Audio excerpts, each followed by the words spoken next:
इंदौर के property market में एक बार फिर तेज़ी देखी गई है। अगर मैं फाइनेंशियल ईयर 2026-27 की बात करूं तो इसके शुरुआत में ही प्रॉपर्टी रजिस्ट्रेशन में काफ़ी बढ़ोतरी हुई है। और अगर पिछले 4 महीनों की आपसे बात करूं तो 8.5% की ग्रोथ यहां पे दर्ज हुई है। और अगर मैं सिर्फ जुलाई की बात करूं तो जुलाई वाले महीने में इस साल 17,664 प्रॉपर्टी रजिस्ट्रेट हुई है। और यही आंकड़ा अगर मैं पिछले साल का बात करूं तो 16,641 ही थे। और अगर इस साल के रेवेन्यू की बात करूं तो 218 करोड़ से बढ़कर 252 करोड़ हो गया है, यानी कि 34 करोड़ का रेवेन्यू ज़्यादा जनरेट हुआ है।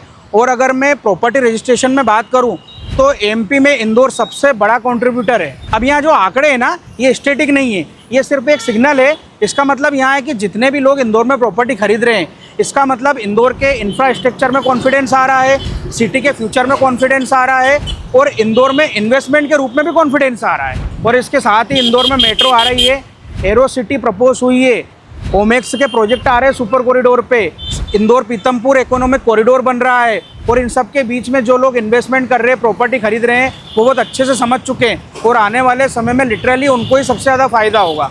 और अगर आप भी इंदौर में इन्वेस्टमेंट के लिए सही समय ढूंढ रहे हैं तो अभी आपके पास समय है, क्योंकि इंदौर अभी डेवलपिंग सिटी है, डेवलप्ड सिटी नहीं हुई है। दैट मीन्स अगर आपके पास अभी समय है और अगर आप सही लोकेशन, बेस्ट प्राइस और अच्छी कनेक्टिविटी ढूंढ रहे हैं तो दिए गए नंबर पर आप मुझे कॉल करें और अपना प्लॉट बुक करें।